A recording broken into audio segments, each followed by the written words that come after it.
중국 온라인 쇼핑몰이 한국 시장을 뒤흔들고 있습니다. 억만장자처럼 쇼핑하라는 슬로건처럼 가성비를 넘어선 초저가로 사람들의 마음을 사로잡고 있는데요. 저는 그걸 분명히 10,000원 이상에 판매되는 걸 봤거든요. 근데 이걸 저는 2, 3천원에 샀으니까 좀 진짜 땡 잡았네. 좋아요. 확실히 싸고 싼 게 가장 중요한 거고 저렴하게 좀 쓰다가 뭐 고장나면 버리고. 국내 소상공인과 유통업계 위기감은 갈수록 높아지고 있습니다. 유럽이든지 일본이든지 한국이든지 중국에서 넘어오는 상품인데 어마어마하게 저렴한 가격에 도저히 이거는 납득할 수 없을 만한 서비스를 제공해주고 있기 때문에 이거는 우리나라뿐이 아니라 전 세계가 지금 이게 공포에 떨고 있는 그런 분위기입니다. 저는 사실 이렇게 급성장하는 중국 해외 직구 플랫폼을 보면은 굉장히 좀 전문가 입장에서 겁이 납니다. 중국 플랫폼이 장악해가지고 이런 소비 시장 자체를, 소비 매출을 다 중국이 가져가지 않을까라는 걱정이 되고 있습니다. 저품질의 대명사였던 메이드 인 차이나가 어떻게 한국 산업 전반을 위협하게 된 걸까요? 확 달라진 중국 기업의 숨은 저력을 파헤쳐보고 그 대안을 찾아봅니다.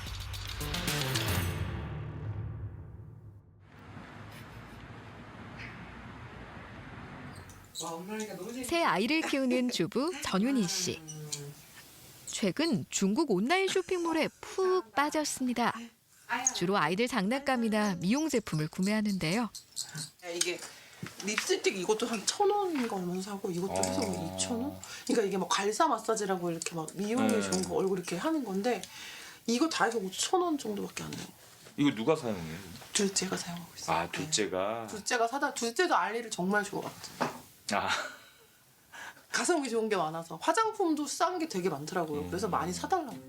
국내 쇼핑몰에서 파는 상품도 훨씬 싼 가격에 살 수 있다고 합니다. 이건 뭐예요? 이거 제가 게임기 산 건데요. 이게 원래는 시중에서 한 10,000원 넘게 판매하더라고요. 근데 제가 거기서는 2,000원, 3,000원에서 샀어요.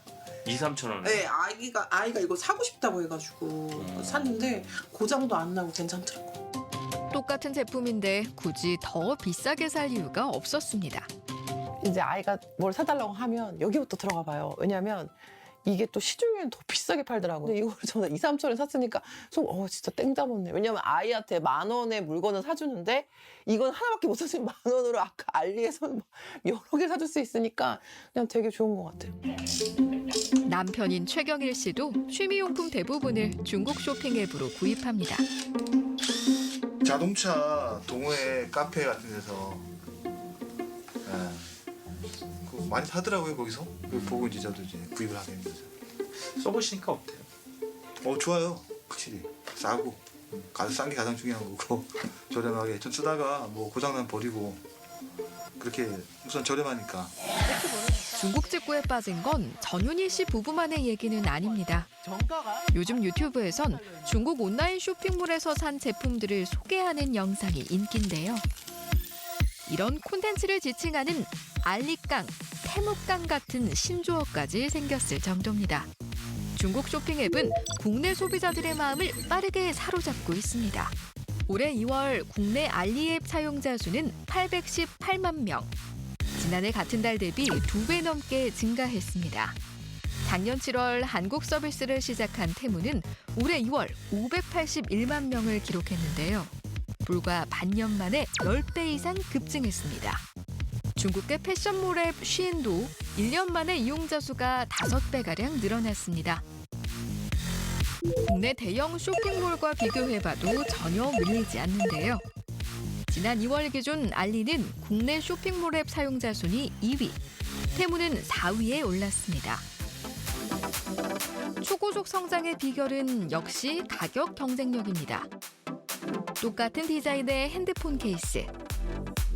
국내에선 13,900원이지만 중국 쇼핑 앱에선 2,000원. 가격 차이만 약 7배입니다. 욕실 슬리퍼도 가격을 비교해보니 3배 이상 차이가 났습니다.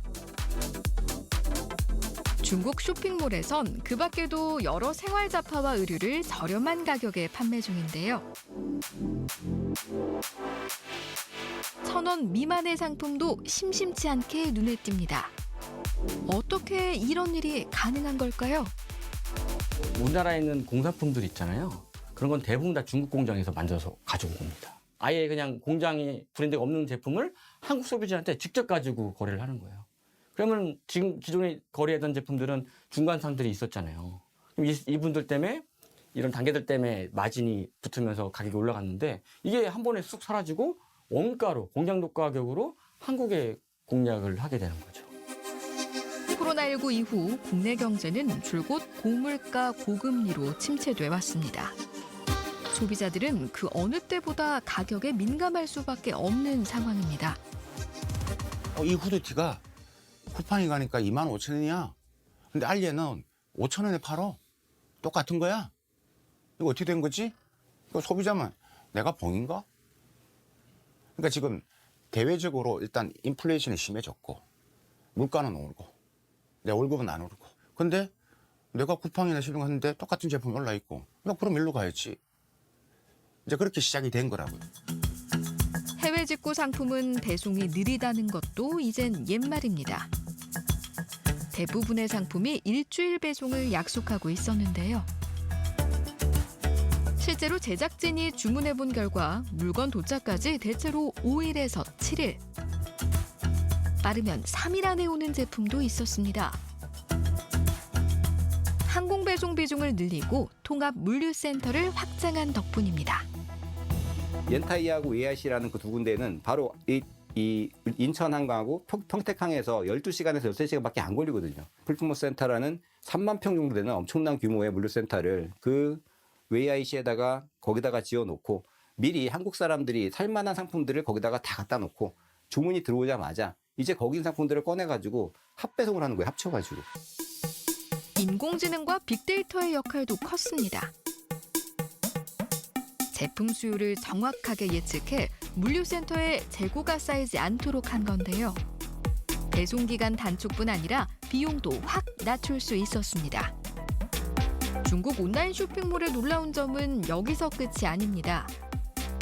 유튜브 알고리즘처럼 소비자의 취향과 니즈에 맞는 상품을 끝없이 보여주고 할인을 미끼로 한 여러 게임 콘텐츠도 운영 중인데요.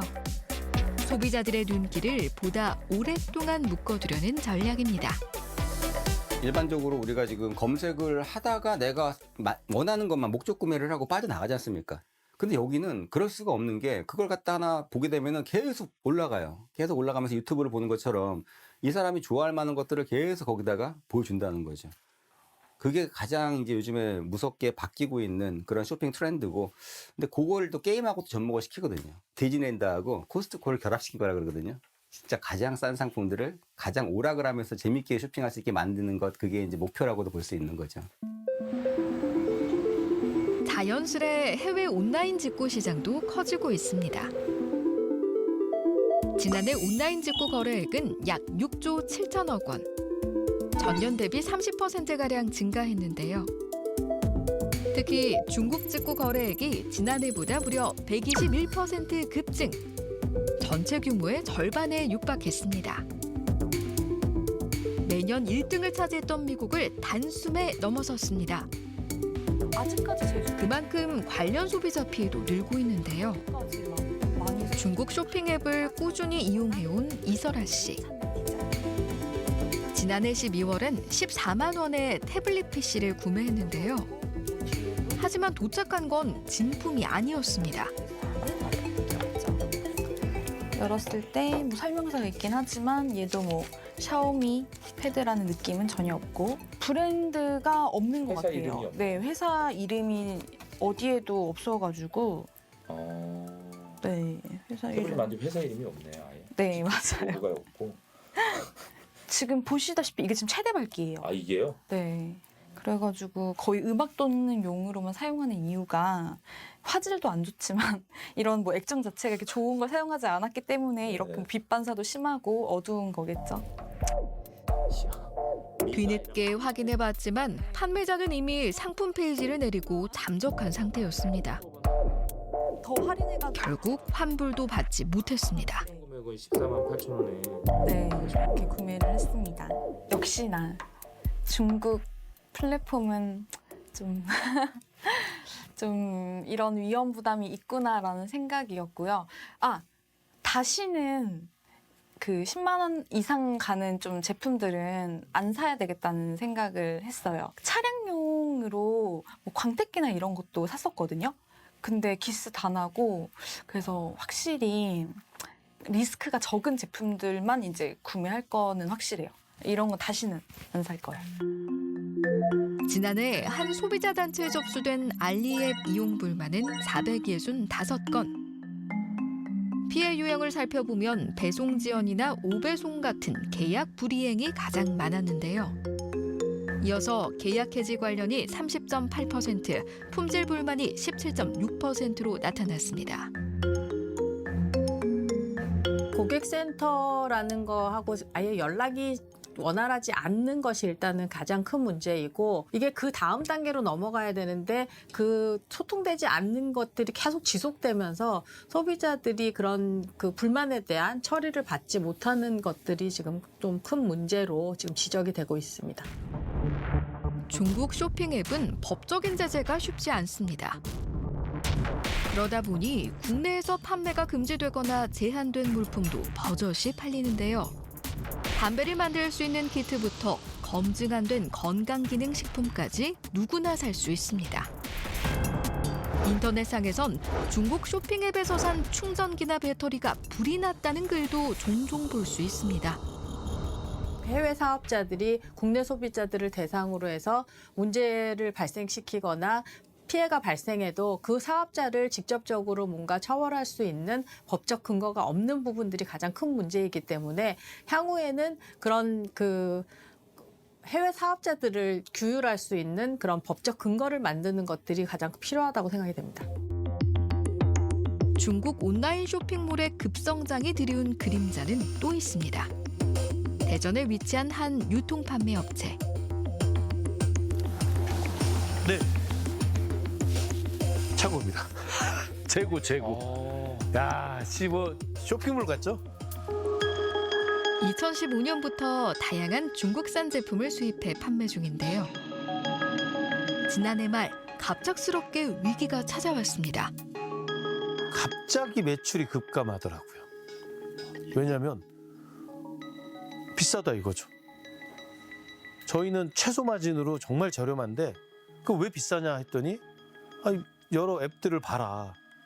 뭐 2, 3천 원에 무료 배송으로 오는데 택배비도 안 되는 가격에 판매가 되는데 소비자들이 좋아하겠습니까? 안 좋은 얘기만 계속 하는 거죠. 비싸게 판다. 제품도 되게 다양해요. 가격을 내리고 싶어도 쉽지 않습니다. 단순히 물건만 떼와 파는 게 아니기 때문입니다. 제품 선별부터 포장 디자인에 품질 검사까지 국내 판매를 위해선 밟아야 할 절차가 많습니다. 관세도 내지 않고 안전인증도 받지 않는 중국 직구 제품과는 상황이 다릅니다. 한국말 표현을 다 디자인팀에 시켜가지고 저희가 디자인해서 이렇게 갖고 오는 거예요. 갖고 와서 뭐 나라가 원하는 대로 인증받고 기본적인 절차 다 밟고 하면 이제 비용이 좀 업이 되지 않습니까? 초기 투자비가 크니까. 그렇게 해서 팔만 하니 이제는 너무 그냥 이거의 가격에 비교가 안 되는 가격으로 판매가 되니 저희는 그냥 이렇게 재고가 남는 거죠. 이 업체에서 판매 중인 어린이용 식판인데요. 마진을 최소한으로만 잡아도 판매가는 14,000원 안팎입니다. 하지만 중국 온라인 쇼핑몰에선 10분의 1도 안 되는 가격입니다. 요거는 3.9원. 3.9원이면 9위안이면 1위안이 180원, 200원 쳐도 1,700, 800원? 많이 남네요. 1,000원도 안 되네. 그렇죠. 창고엔 여전히 팔지 못한 재고가 가득 쌓여 있는데요. 그 손실액만 무려 30억 원 이상입니다. 죽을 것 같아요. 정말 스트레스가 이렇게 무섭구나를 느낍니다.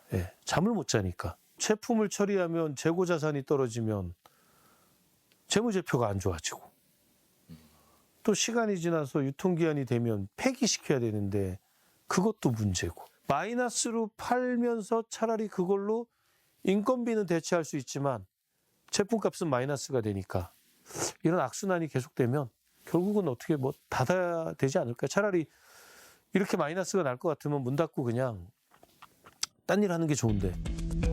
특정 기업만의 위기가 아닙니다. 국내 온라인 쇼핑몰 폐업 현황인데요. 2020년 4만여 건이었던 폐업 건수가 지난해엔 8만 건에 육박할 정도로 급증했습니다.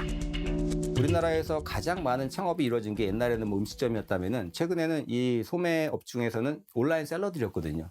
특히 20대, 30대들이 젊은 층이 뭐 투잡도 있고 창업도 굉장히 많이 하면서 매년 10% 이상 성장했었거든요. 그러다가 갑자기 작년 4분기에 마이너스가 되고 그다음에 12월 달에는 뭐 거의 한 두 자릿수 가까운 마이너스 떨어져 버렸어요. 그 젊은 층의 탈출구였던 그런 창업을 할 수 있었던 그 길이 이제 점점 닫혀버리게 되니까 그걸 포기하고 다른 길로 또 가는 그럴 수밖에 없는 그 모습이 지금 바로 나오고 있다는 거죠.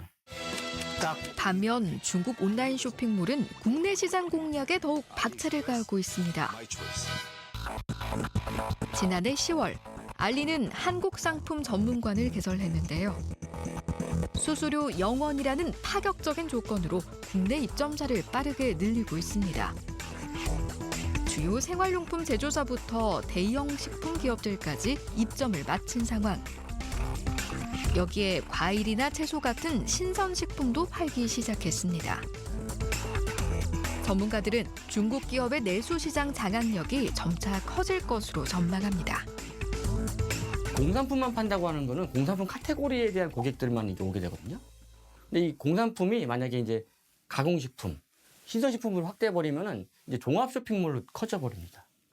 그러면은 그 이제 우리나라 소비자들이 쇼핑을 하기 위해서 이제 다 알리 가서 해결을 하게 되는 거예요.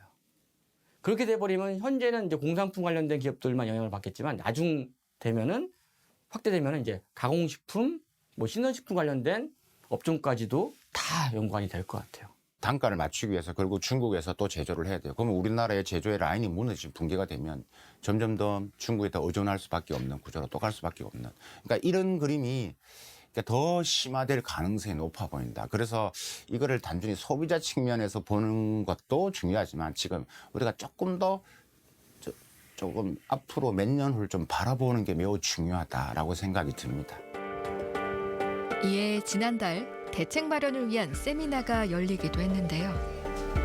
고물가 시대에 국내 생산품은 가격적인 경쟁에서 밀리고 있고 각종 국내 인허가를 받아 관세를 내가며 수입한 제품도 중국산 해외 직구의 초저가 공세에 설 자리를 잃어가고 있는 현실입니다. 이러다가 국내 제조업 기반마저 무너질까 걱정됩니다. 각계 전문가들이 한데 모여 대응 전략에 머리를 맞댔습니다. 그만큼 소상공인과 기업 전체 위기감이 높다는 뜻입니다. 모든 산업 분야가 영향을 받는다고 보고요. 만약에 이 초저가 경쟁으로 인해서 중국 기업들이 주요 시장의 메이저가 돼버리면 모든 이런 관련 산업들이 전부 중국 중심으로 재편될 위험성이 있습니다. 소위 디지털 주권이라고 하는 부분에 있어서 큰 걱정이 있는 거고요. 전문가들은 그 피해가 소비자에게도 돌아올 수 있다고 말합니다. 지금은 이제 싼 가격으로 소비자분들께서 사고 계실 수 있지만 장기적 관점에서 플랫폼이 중국으로 넘어갔을 때 그 가격이 이어질 것인가는 의문이고요. 두 번째는 이제 피해 보상 측면인데 한국 기업들은 피해 보상에서 적극적일 수밖에 없고, 근데 해외 기업들은 아무래도 그런 면에서 뒤처질 수밖에 없습니다. 정부에서도 공정거래위원회를 중심으로 대응 전담팀을 꾸렸습니다. 중국 온라인 쇼핑몰의 국내 대리인 지정을 의무화하고 통관 시 유해 물품과 가품 단속도 강화하기로 했습니다. 하지만 소상공인을 위한 실효성 있는 대책은 아직 미비한 실정인데요. 한편 전문가들은 무조건적인 중국 기업 제재는 오히려 역풍을 부를 수 있다고 경고합니다. 우리가 중국산 상품이 가격이 저렴하다는 이유 하나로 빗장을 걸어당긴다? 그 자체에서 저는 굉장한 충돌도 있을 수도 있고 오히려 그것 때문에 더 큰 나중에 화가 더 날 수도 있다고 생각을 하거든요. 오히려 지금 정확하게 뭐가 문제고 여기에 대한 대응 방안을 정확하게 만들어 나가지 않으면은 나중돼 가지고는 뒤돌아 볼 수 없을 정도로 큰 타격을 입을 수도 있다. 그렇게 보고 있기 때문에 좀 냉정할 필요가 있다고 봅니다. 중국은 이제 세계 공장을 넘어 글로벌 유통의 선두주자가 됐습니다. 방심하는 순간 내수 시장의 주도권을 완전히 빼앗길 수도 있습니다. 중국의 공습에 맞서기 위한 가장 효과적인 방법은 단 하나.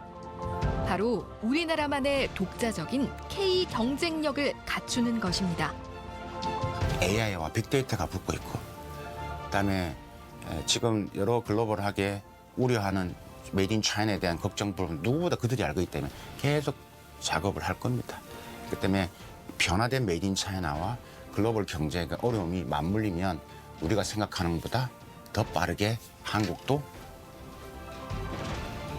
공습이 더 가해질 것이다. 우리나라가 잘할 수 있는 제품들이 많이 있어요. 식품이라든가 화장품. 대략 이런 거를 역으로 이제 역직구를 할 수 있게 뭔가 좀 더 국내 제조업을 좀 강화하거나 뭔가 더 혁신적인 유통 체제를 만들기 위해서 뭔가 법 제한을 좀 지원해줬으면 좋을 것 같아요. 대략 우리가 잘하는 거, 그리고 우리가 기존에 있는 기업들이 그들과 싸울 수 있는 경쟁력을 가질 수 있게 지원하는 게 가장 중요한 방안이라고 생각합니다.